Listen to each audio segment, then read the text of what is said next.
Okay, so this is going to be just a quick reactionary video that I don't want to spend too much time on, but I want to put my thoughts out there because it kind of upsets me, and I hope to provide some good information to some people. But, so what I'm speaking on is Petco's Stop the Shock statement or campaign that they're doing, where they're not selling any more remote control remote collars, at least the ones that people are able to control the stimulation, which is, it's kind of ridiculous, and I'll explain to you why. So let me read their statement first. It goes, "It ends today. Ooh. Today we stop the pain for Buddy because he barks at the doorbell. We stop the stress for Sadie because she jumps up for joy over all of the neighbors when they walk in the door. We stop the fear for Cooper because he prefers a good pair of sneakers over all the chew toys on the market." Okay, so I'll address all that first, and then I'll move on. Okay, so stop the pain because he barks at the doorbell. Dogs that have excessive barking issues are stressed out, and they can get their owners evicted, have their roommates depart. Lots of problems can happen because a dog barks excessively. So whatever tool can help alleviate that stress from a dog is useful. And also, they didn't say that they're going to stop selling bark collars, just the remote collars. So the first thing that they said isn't even true. They're still selling bark collars, which is what the barking at the doorbell is for. So anyway, stress because Sadie jumps all over neighbors. Okay, so jumping on neighbors is not okay. There's other tools that are more beneficial and can work better. Okay, whatever, but still, some people don't like to be jumped on, and whatever works on getting the dog to get down, you should use. If it's a remote collar, sure, but there's probably better options than a remote collar. Stop the fear because Cooper prefers a good pair of sneakers over all the chew toys on the market. So no, I don't want to punish my dog for ingesting a shoe, which could lead to either a $5,000 surgery or a dead dog. Like, train your dog not to do these things, or manage the environment so that the dog doesn't eat these. That's just a bad example on their part. Anyway, getting to the meat of this statement. As of today, Petco no longer sells shock collars operated by the person with a remote hand. A remote hand, like a robot. No, but because as a health and wellness company dedicated to improving pet lives, they no longer, they have no business in our business. Ooh, you guys are so uprighteous, or so uprighteous, that's not a thing, so righteous. And frankly, we believe there's a better way. Ooh, okay, so just to clarify real quick, they no longer sell shock collars that a person controls the stimulation. So they'll still sell the fence, electronic fences, which is the same stimulation, and they still sell bark collars, same stimulation. Only difference is that it's automatic, so that it's consistent. So that proves that it works if it's consistent. So all you need is a reliable person, a knowledgeable person at the end of the transmitter for a remote collar. So maybe don't sell them if you're not willing to train people on how to use them. And the ones you sold anyway were crap, so doesn't matter. The reason that I'm upset about this is because they're spreading information. For all I care, they don't need to sell the collars, but they're spreading misinformation. So I'll continue to read here. And frankly, we believe there's a better way. So today, we say out with shock collars and in with positive training. By the way, I was a Petco trainer when I was in the Navy to pick up a second job and to start learning more about pet training rather than working dog training. If I had no experience in dog training, I would have been a terrible trainer based on Petco's dog training program. It is horrible. Do not take your dog to Petco unless it's just for puppy playtimes and having your dog socialize. But don't spend, even though it's super cheap, don't spend the money on it. You're going to waste your time. You're going to waste your time and your money. Your money is going to be more, or your time is going to be more valuable than the money that you spend there. But anyway, we say goodbye to remote collars that cause pain, and hello to expert trainers who mentor pets and pet parents with positivity, patience, and compassion. Ooh, they might have positivity, patience, and compassion, but they don't have the actual knowledge and the skills to help you and your dog fully with the issues that you're going to run into.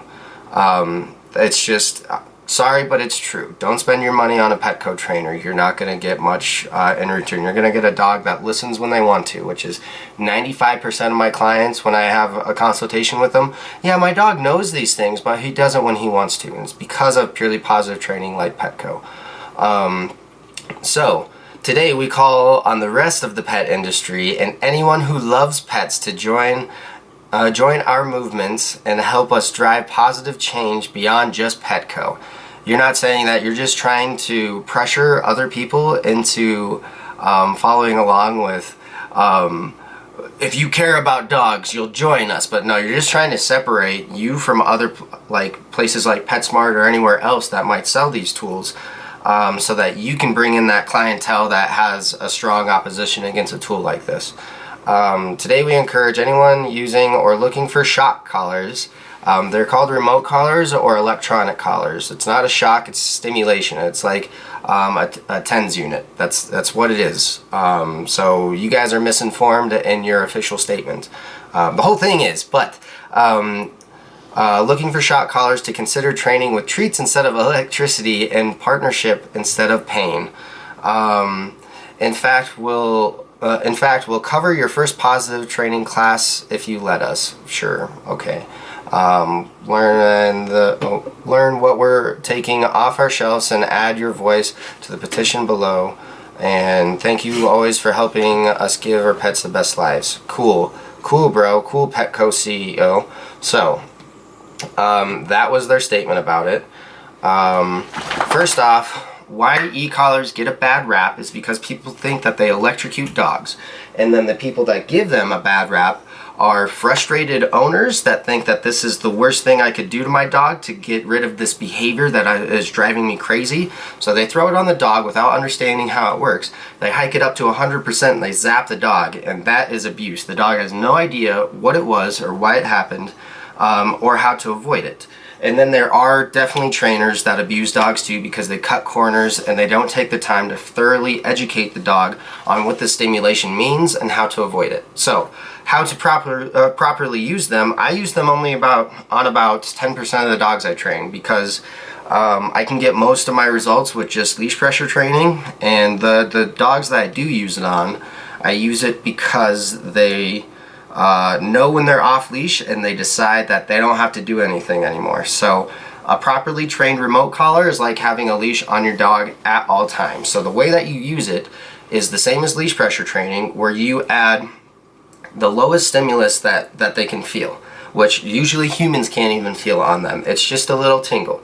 And when I use it, I'm saying, hey, do this thing I just told you to do, and then when you do it, it goes away. Once they understand that they can turn off that pressure by just listening to what I said, after I've already taught them in positive ways how to do those things, then they learn that, yeah, this goes away once I do it. And then once they understand that, I don't even press it unless they decide not to listen to me. So it's like, it's there for backup, basically, of if my dog is 300 feet away on a hike, having a grand old time, and I hear a noise or I see them perk up and look at like an animal or something, I can call them back to me. And if they don't listen, I can go, hey, here's a reminder, buddy, you have to listen to me. And then that gives my dog all the freedom in the world on hikes, camping, all that stuff. That is so much more healthy for a dog than going crazy at the end of a harness on a hike and things like that. So that's how you're supposed to use them. Yeah, so once they understand it, you hardly even use it. So if you're going to use one, hire a balanced trainer. Balance means that they use motivational and punitive techniques, and they should teach everything motivationally and then refine those commands with the right amount of punishment. So not hiking the collar up to 100% and zapping them when they do wrong, but finding the appropriate correction for the given task that they're doing. Board and train versus private lessons. I would go with private lessons just so that you see your dog learning it and you understand it fully, rather than dropping your dog off, picking it back up, and the person saying, press this button when they don't do something. You don't have a thorough education on how that's actually working and how your dog actually learned, and you're not quite 100% sure of what happened to to your dog to be able to learn that, which there are some abusive board and train facilities that say they're balanced trainers, to be completely clear. So if you are going to do that, do your research on that company first and make sure that there's no bad reviews. So lastly, the reason I'm so worked up about this is because it's just another example of a corporation using emotional triggers to try to make a quick profit.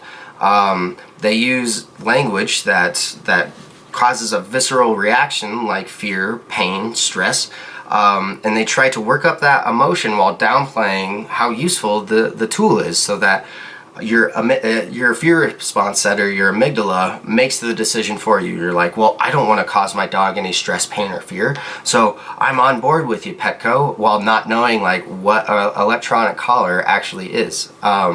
So it's kind of the same thing. Like, all corporations do this, to be honest, though. Like Nike, when they hired Kaepernick, who knows if they actually cared about racial inequality, but their sales were the best that they'd ever been after that ad campaign. So this is not exactly the same situation, but it's Petco trying to separate themselves and challenging their competitors to do the same, basically.